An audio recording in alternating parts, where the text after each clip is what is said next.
Over the next 3 or 4 shows, we're going to hear from Dr. David Garland. Tomorrow he joins us, the interim president at the time. We're going to hear from Dan Horde, who is a board of regent. We're going to hear from Bob Bodine, who's a search firm. He and Kevin Gall, who's now at Baylor, were a part of the search firm, and maybe one others. And then Mack again on Tuesday. One of the guys that was very instrumental early on and got to know Mack Rhoades very quickly and his goals at Baylor was Doug McNamee, now president at Magnolia, and then at the time was a fundraiser at Baylor, and then became external affairs, the vice president of media relations. Doug McNamee joins us, Craig Smokey and Paul, Sic'Em 365 Radio. First of all, we're proud of you, man. President at Magnolia. That's all you have to say, right? It's been fun. It's fun to go to basketball games and see the cupcakes getting swung around in the back of the free throw shots. It feels like my whole world's come together right there. Doug, you were there and you saw the early Mack Rhoades trying to find not only his way, which he did very quickly, but also what he wanted, and he wanted to create. And he leaned on you, asked you to do a lot of projects and stuff. What was that like early on? How quickly did you know this guy was going to be successful? Well, I'll never forget the fall of 2016 for obvious reasons. What a crazy few months that was.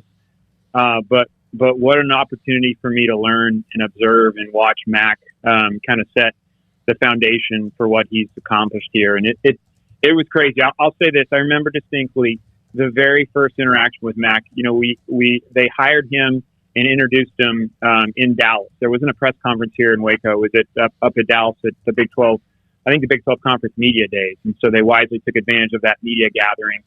And then we had a donor event that night at a hotel and had a large gathering. It was kind of a football kickoff annual donor deal that we do up in Dallas each year. And we had a pre-event with some of our top donors gathered in a room. And I distinctly remember meeting Mack in the hallway, greeting him for about 5 minutes and chatting, and then escorting him over to this room to introduce him to this group of donors of ours. And the first memory for me with Mack was I opened the door to let him into that room, and he insisted on me walking in first and him holding the door and him coming behind. And just that small gesture at the moment stuck with me of, the humility and the team first mindset. Instead of kind of being that first person and letting everybody lay eyes on him, it was about putting his team in front of him. And he certainly lived that up in my tenure with him and continues to this day. That's the servant leadership that he displays on a regular basis. Doug, what was it like to witness the changing between administrations when it came to the way they organized things? Because different things needed to be accomplished when Mack came in. No question. And the previous administration, he and those guys, they hired me, gave me the chance, and so thankful for them. But there obviously were things that needed to be addressed, which is what prompted Mack to come in. He really was the ideal person for the time, for what we needed. Just his ability to navigate the relationships up and down, his managing of coaches, but equally impressive for me was just the way that he communicated with the president, with the regents, with the commissioner. He's so meticulous and so methodical about ensuring communication with all the people that mattered. And you saw that kind of manifest itself. And then you saw the results from it over the course of time. I mean, I think the relationship he's built with the commissioner, the relationship he's established with the regents, just to ensure that there's a consistent direction that the athletic department is moving, and he's empowered to do his job. And that's probably one of the greatest lessons I learned from him, was just that managing up as equal as important as managing down. Doug, I've never been a part of a big hire like that, so I don't know exactly how it works, but can you recall kind of how Mack Rhoades even got on the radar to begin with? Yeah, it was quiet. I mean, Bob Bodine, and I know you're talking to him, you listed out all those people that you're talking to about the search, and you're like, which one of these people don't belong in the group? And it's me. I mean, you talk about the icons of people that have influence and made where we are today happen. But, Bob and Kevin just deserve so much credit. If you look back at all of so many important hires for Baylor. And, Jason Cook's in that category as well. Yep. Bob helped get Jason Cook to Baylor, which has been transformational as well for us as a school. But, they led that search, and it was quiet, kind of started the trend of covert search ops that you never hear a word coming out of Baylor searches. but it was quiet. Todd Patulski was leading us in an interim fashion.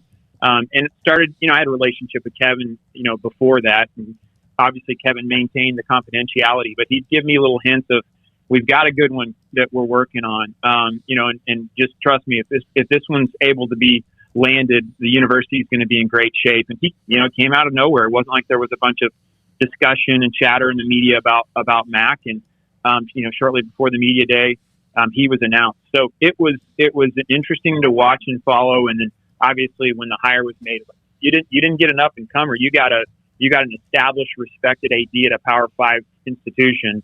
And so it was very clear that they had done their homework and really gotten after it and got a top-notch candidate from day one.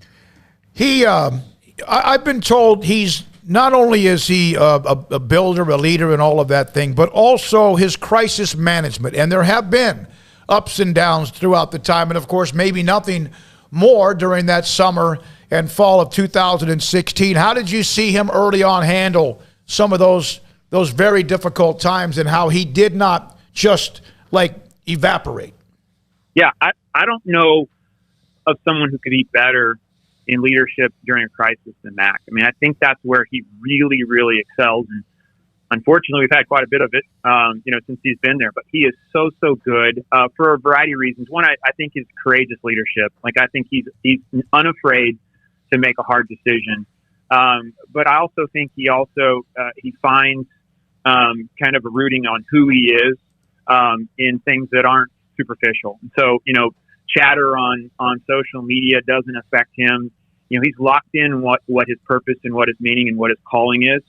And ultimately that's what roots him and makes decisions for him. And, he's so good with his coaches. I mean, I had the fortune of sitting through a couple coaching search with him, and specifically, most vividly, the one with Matt Rhule, and to watch him work his craft in hiring coaches. I just don't think he'll ever get enough credit for what he's done on that front and how he's hired great coaches, but then also the great coaches that he inherited. I think he's pushed them to be even better.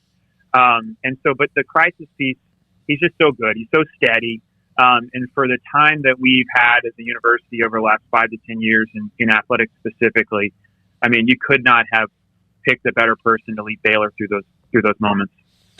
Doug, one of the things Jeremiah Dickey told me about this is that right away he wants more communication with the coaches than may exist wherever he's been before. So even if it was a lot, he's going to increase that, and he's going to have administrators talking with coaches every day, which I don't think happens most places. I think it's kind of up to the coach in a lot of regards. But that might seem maybe annoying at first, but doesn't it kind of grow in the coach that they have an open line of communication to the athletic director 24 hours a day? Yeah, there's no doubt. I mean, look at the results. I think they speak for themselves. But yeah, he wants to know what's going on. He never wants to be caught off guard. I think that goes back to managing up. As a administrator, he expects his coaches to keep him closely informed on things that ultimately might hit that AD's desk. So he demands that, but then at the same time, he wants to be there to support the coaches to navigate potential obstacles and challenges that exist. So he's in their corner. He's not a micromanager in that regard. I mean, from everything that I observed, he certainly gives those coaches the space to go do what they need to do, but he's going to push them. And he's going to, demand and expect excellence from them. And I think that obviously, again, results speak for themselves on what he's been able to accomplish with that. What was what's this like to be running this little business that kind of spropped out like a weed in Waco, Texas, that now is a full-blown, monstrous lawn of magnolia? What's it like to be a part of that and in the role you have? Well, the best part about it is that when I leave Baylor football games, if I don't like my parking, I call and complain to Mack Rhoades personally, and not worry about the play, and not worry about the after effects. I'm not afraid to make my complaints heard to the guy up on top. But man, what a dream! It's been awesome. Just been blessed to get the opportunity to come alongside and help serve Chip and Joe and the sprawling company they've got. I mean, the launch of our network this year has been a really cool experience to be a part of, to learn and observe. There's so many things that we're doing. I kind of joke we're like the Noah's Ark. We've got 2 of everything in terms of different verticals that we're playing in. But the chance to learn and just the pride that the company and that we all have with being associated with Waco and being closely associated with Baylor. It's been a really cool experience to be a part of, and I still get to be a fan. I still get to be able to go to Baylor events, and so it's given me the chance to really become more of a fan. Back then, when you're working there, it's hard to be as locked in as a fan. It's your job, and so you've got to separate the emotion. But it's provided us the chance to still be close to the program while learning and be a part of a company that's once in a generation type company for this community. How many games did it take for you to become a fan? Like, was it a gradual process, or did you have times where you get stressed out and then you realize, like, oh, I don't have to worry about this later. I just get home. Yeah, I mean, I used to always joke, those all access passes, and you guys kind of know this deal. It really isn't all access. It means all day. That's what it means. That's what you get to do in terms of being a fan. You're just at the game all day working. And so I think that first football game where I took my kids actually to the game with my wife was kind of a surreal feeling of like, okay, this is what normal people get to do coming to games. And that was fun. I remember Chip, he was working me, make sure that his tickets and parking were all lined up. And I'm like, I don't know if that's my gig anymore, but I guess it is because I'm now working for you. So I have one donor and client to serve. So, but it's been fun. It's fun to go to the games and cheer for all the teams and sit there with the kids in the stands and appreciate what's going on out there, but maybe not carry out necessarily all the burdens that you do when you have to work in that space. Doug McNamee was not a part of the search itself, but he was one on campus that Mac leaned on. Did he not ask you quite a few times to come up with statistical analysis of strength of schedule or opponents or and things like that to kind of break down really who Baylor has been? Anything like that? When we were doing the search for Coach Rule, I think there was a little bit of that analysis to say, hey, how have coaches here been successful? What have they found, the common traits of what coaches have been successful here? And on the flip side, the few that maybe not have been successful, what were the common themes? So he's certainly a study of history to understand. But I think that plays into what Mac is most effective about. If he was wise. He knew, even from a Power 5 institution in the SEC, he saw Baylor's potential. He saw that Baylor represented something that few, if any, other institutions in the country could present in terms of its distinctively unique value proposition. And he caught on to that, and it aligned with him as a person and his values and his faith.